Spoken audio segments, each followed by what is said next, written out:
नमस्कार बंधुगण, कली जुगरे यही पाप कले सीधा नरक को जीवे।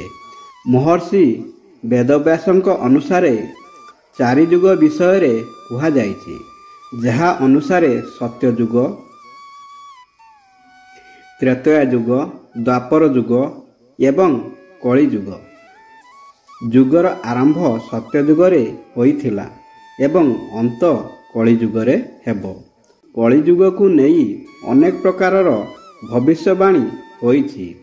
सेहीपरि गरुड़ पुराण ग्रंथरे कली जुगरे मनुष्य द्वारा करा जाइथिबा पाप एवं एहार दंड विषय रे उल्लेख अछि। भगवान विष्णु तांको वाहन पक्षीराज गरुड़ंक सह कथबार्ता करुथिबा बेले धर्म, कर्म, नीति, नियम एवं पाप एवं पुण्य आधार रे मृत्यु परे स्वर्ग नरक विषय रे चर्चा करिथिले, जहा गरुड़ पुराण भावरे जनाशुना। गरुड़ पुराण रे भगवान विष्णुଙ୍କ द्वारा कली जुगरे करा जाइथिबा एपरि खराब पाप विषय रे कहा जाइछि, जहाकू करिबा द्वारा व्यक्ति मृत्यु परे सीधा नरक को जाइथाए एवं ताकू कठोर जंत्रणा भोगिबाकू पड़िथाए। गरुड़ पुराण रे कहा जाइछि जे यही खराब कार्य करुथिबा व्यक्ति को नरक को जीवारु केही बंचाई पारिबे नाही। तेबे आसंतु जानिबा केउ पाप कले नरक को जीवे। ईश्वरଙ୍କ सेवा करुथिबा ब्राह्मण मानकू हत्या करुथिबा एवं भ्रूण हत्या गर्भपात करुथिबा लोकमाने मरिबा परे नरक को जाआंती। कौनसी गर्भवती महिला को हत्या करुथिबा व्यक्ति को नरक को जीवाकू केही रक्षा करि पारिबे नाही।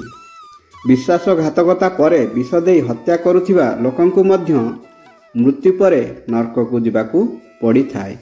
जेउमाने धार्मिक पुस्तक, शास्त्र एवं वेद पुराण उपरे प्रश्न करती सेमाने मध्य नरक को जाई दंड भोगंती। जेउमाने घर को आसुथिबा अतिथि को असम्मान करती एवं भोकिला लोकंकु खाद्य एवं जल दियंती नहीं, सेमानंकु मध्य नरक को जीवाकू पड़िथाए। अजणा महिला किंबा पुरुष सहित संपर्क स्थापन करुथिबा लोकंक आत्मा मृत्यु परे नरक को जाए।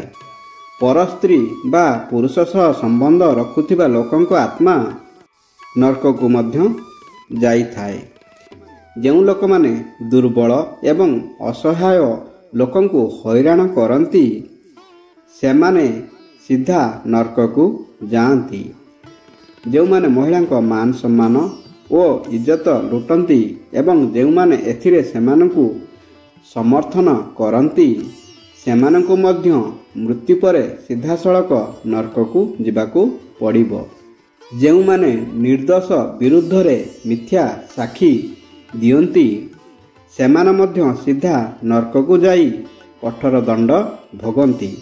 जेउमानंकु पंचदेव महादेव श्रीहरि विष्णु सूर्यदेव भगवान गणेश एवं माँ दुर्गांक भय नथिबो ओ सेमाने तांकर पूजा अर्चना करंती नहीं, सेमाने सीधा नरक को जाआंती।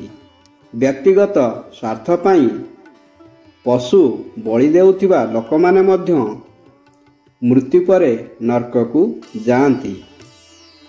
धन्यवाद। जय श्री कृष्ण।